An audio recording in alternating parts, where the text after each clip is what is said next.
Good morning everyone. Myself your chemistry faculty Manan sir from Vidya Mandir classes in collaboration with Saraswat International Academy Vapi.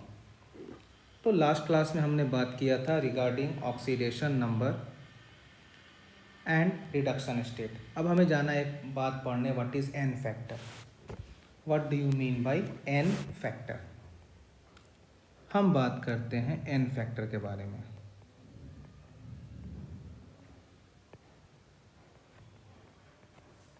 अगर हम बात करते हैं N factor के बारे में, तो जो ये एन फैक्टर हम निकालेंगे ना, देखो तो ये हम 5 तरह से निकालते हैं। सबसे पहले को हम ए बोलते हैं, फिर बी बोलेंगे, फिर सी बोलेंगे, फिर नॉर्मेलिटी बोलेंगे, फिर वॉल्यूम बोलेंगे। ये 5 टर्म है। A stands for acidity, B stands for basicity, C stands for charge on salt, N stands for normality, V stands for volume। हम बात करते हैं कैसे कैसे सबका डील करेंगे। जैसे मान लीजिए हम A का बात कर रहे हैं, ठीक है। A stands for acidity, A stands for acidity। A का मतलब होता है एसिडिटी। अब देखिए ये जो टर्म बेटा एसिडिटी है, ठीक है, ये जो टर्म आपका एसिडिटी है, इसका मीनिंग क्या होता है बताइए, सोचिए क्या होता है। मतलब किसी बेस में से कितना OH आप निकालोगे। हम क्या बोल रहे हैं, किसी बेस में से कितना आप OH निकालोगे, इसी को हम क्या बोलते हैं, एसिडिटी। जैसे फॉर एग्जांपल अगर मान लीजिए हमने दिया है CaOH का होल 2, अब इसमें से कितना OH निकलेगा, 2 OH निकलेगा, यानी इसका एसिडिटी 2 हो गया, या हम क्या बोल सकते हैं कि N factor is equal to 2। Suppose हम बात करते हैं AlOH का होल 3, इसमें से हमारा निकला 3OH माइनस, मतलब जो एन फैक्टर है वो हो गया 3। तो acidity is only defined for base. दूसरा अगर हम बात करते हैं बी, बी का मतलब होता है बेसिसिटी। बेसिसिटी है, इसको हम डिफाइन करते हैं for acid. We define basicity for acid, okay.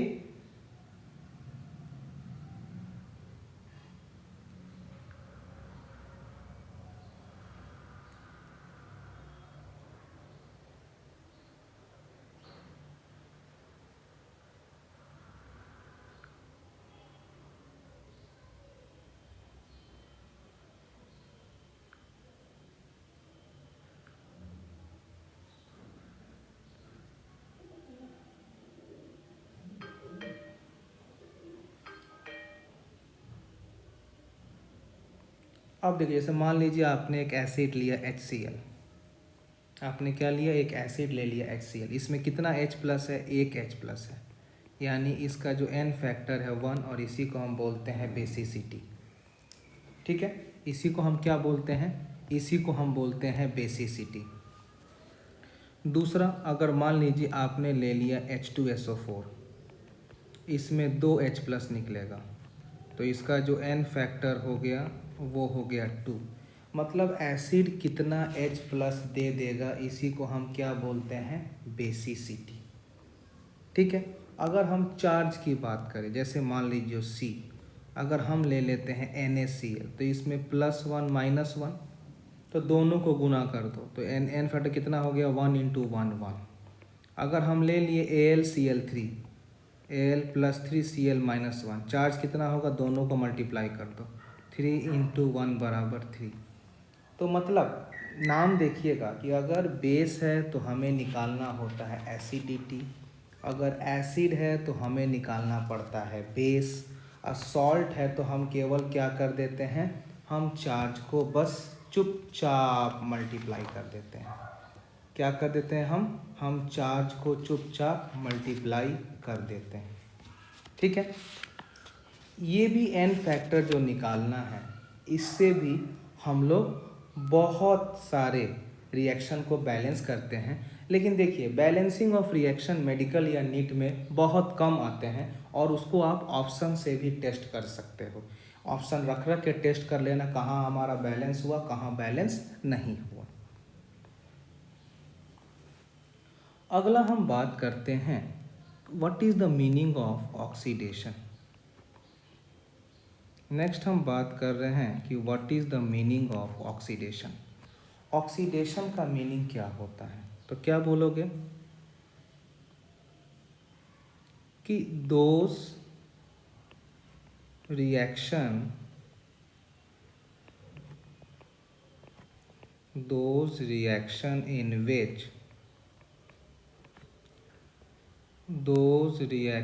in which oxidation number goes on increasing. Those reaction in which oxidation number goes on increasing, इसको हम क्या बोल देते हैं, इसी को हम बोलते हैं oxidation. What do you mean by reduction? Reduction को क्या बोलते हैं, जहाँ ऑक्सीडेशन नंबर डिक्रीज करता है। तो शॉर्ट में हम क्या लिख दें, रिडक्शन का मतलब ये है oxidation number goes on decreasing. Oxidation number goes on decreasing. लेकिन एक और टर्म आता है कि what do you mean bye non redox reaction. What do you mean bye non redox reaction. तो इसमें क्या होता है, जहाँ चार्ज में कोई चेंज ना हो, जहाँ में चार्ज में कोई चेंज ना हो, इसे हम क्या बोलते हैं, नॉन रिडॉक्स रिएक्शन। तो क्या बोलोगे कि इन विच there is no change in charge, जिसमें चार्ज की कोई चेंज ना हो, उसे हम क्या बोलते हैं, नॉन रिडॉक्स रिएक्शन। तो ये बहुत इम्पॉर्टेंट है, ठीक है। चलिए अगला हम बात करते हैं रिगार्डिंग इक्विवेलेंट वेट। नेक्स्ट हम बात करते हैं regarding equivalent weight. Equivalent weight क्या होता है, कैसे निकालते हैं। तो क्या होता है, हमारा ज़रा ध्यान से देखना कि जो हमारा इक्विवेलेंट वेट होता है, this is given by molecular weight divided bye n factor. ठीक है, जैसे हम पहला क्वेश्चन ले लिए, Al2SO4 का होल 3, हम बोले what is its equivalent weight. हम इक्विवेलेंट वेट के बारे में बात कर रहे हैं। तो पहले आप इसका मास निकाल लो। अब एल्युमिनियम का मास निकाल लीजिए। एक एल्युमिनियम का मास 27, तो 2 का हो गया 27 × 2 प्लस। अब निकालना है सल्फेट का मास। सल्फ़र का 32, ऑक्सीजन का 16 × 4 64, और 3 है मल्टीप्लाई बाई 3, और इसको डिवाइड कर दो n फैक्टर, मतलब 2 × 3 6 से। जब आप सॉल्व करोगे तो आपका 57 जो भी आंसर आएगा यही होगा इक्विवेलेंट वेट। तो आप कैसे निकालते हो, molecular weight divided bye n factor. This is the way how you can find n factor, how you can find n factor. Okay, next इसमें जो है वो हम एक बात करते हैं रिगार्डिंग नॉर्मेलिटी। नेक्स्ट हमें बात करना है रिगार्डिंग नॉर्मेलिटी। सिंबल इसको हम करते हैं कैपिटल N। ठीक है, सबसे पहला क्वेश्चन कि नॉर्मेलिटी एंड मोलैरिटी में क्या रिलेशन है। तो आप क्या लिखते हो कि normality is equal to molarity into n factor. ठीक है, अब आते हैं कि एक्चुअली नॉर्मेलिटी होता क्या है। तो नॉर्मेलिटी इज नंबर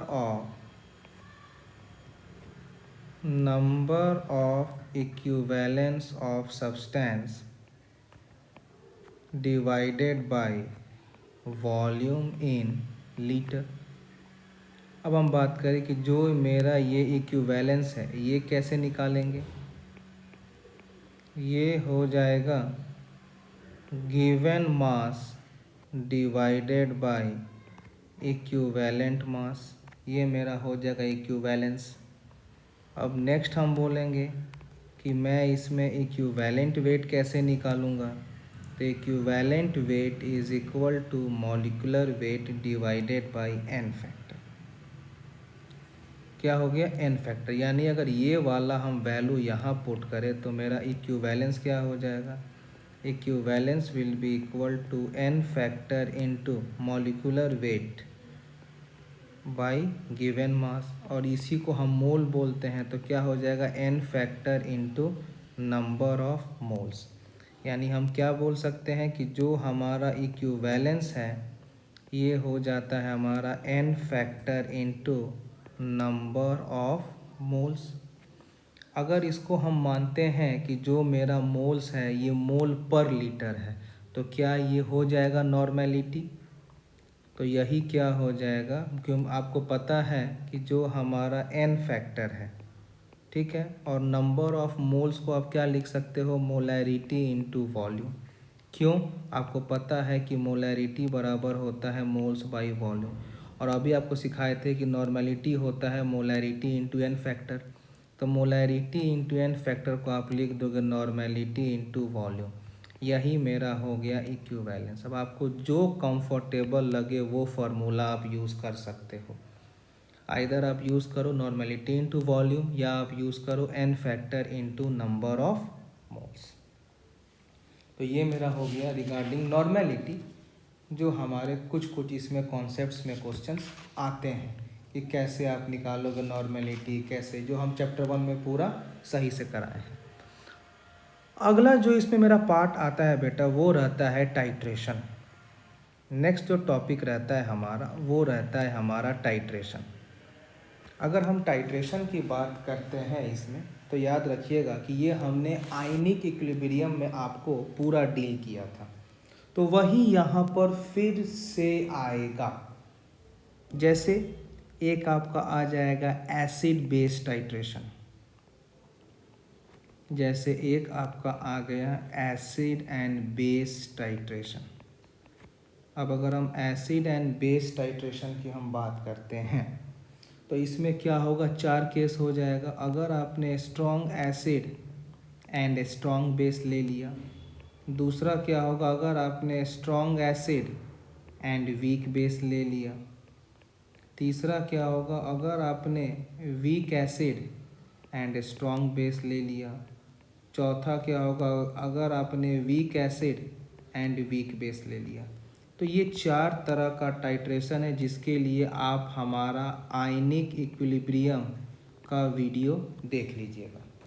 क्या करना है, आयनिक इक्विलिब्रियम का वीडियो आपको पूरा, क्योंकि हमने वहाँ पर ये पूरा चैप्टर को एंड करवा दिया है, ठीक है। चलिए अब हम बात करते हैं कुछ बेसिक कॉन्सेप्ट्स, ठीक है। जैसे मान लीजिए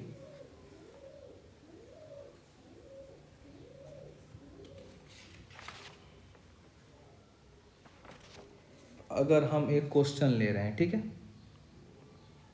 हमने लिखा है कि Na2S4O6 में जो हमारा सल्फ़र 4 है, तो सल्फ़र का जितना अलग अलग वैलेंसी होगा, सल्फ़र का जितना अलग अलग वैलेंसी होगा, सब वैलेंसी निकालकर आपको उनके डिफरेंस निकालना है।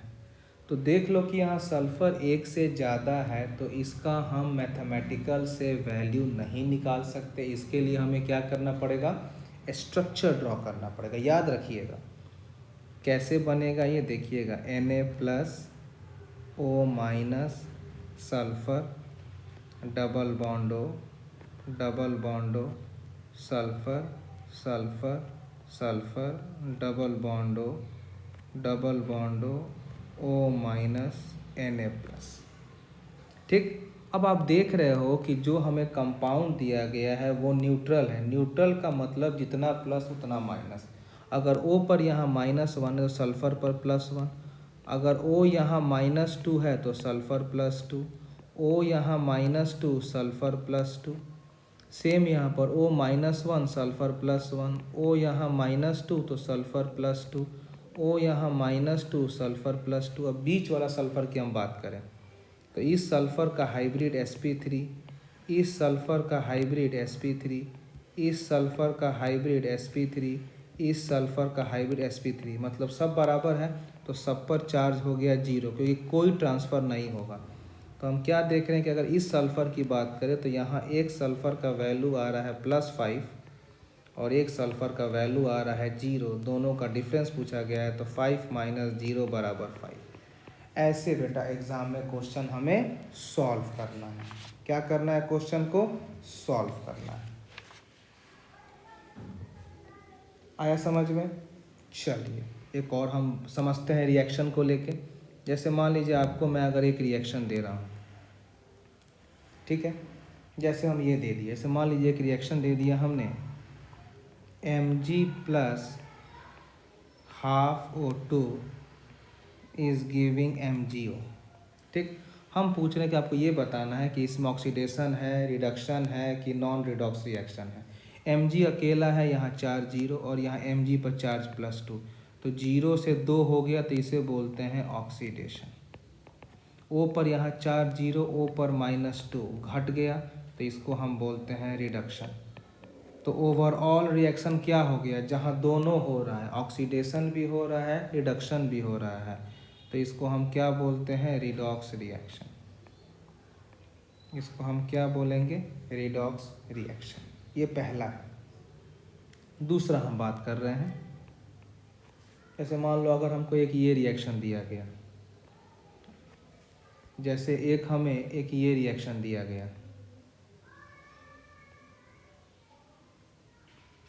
कि I2 जब रिएक्ट किया तो ये दे दिया I- प्लस ऑफ IO3-। हम पूछे इसमें क्या हो रहा है, तो आप देख रहे हो कि I अकेले है तो चार्ज 0, यहाँ I-1 है और यहाँ I हो गया +5, मतलब फर्स्ट केस में 0 से -1 हो गया तो ये हो गया रिडक्शन, और दूसरा केस में अगर 0 से 5 हो गया तो ये मेरा हो गया ऑक्सीडेशन। ठीक, अगर हम तीसरा बात करें तो H2O2 का अगर हम बात करें तो ये हो जाएगा H2O प्लस ऑफ ½ O2। ठीक, यहाँ O का चार्ज होता है -1, पेरोक्साइड है, यहाँ O का चार्ज हो गया -2, तो -1 से -2 ये क्या हो गया?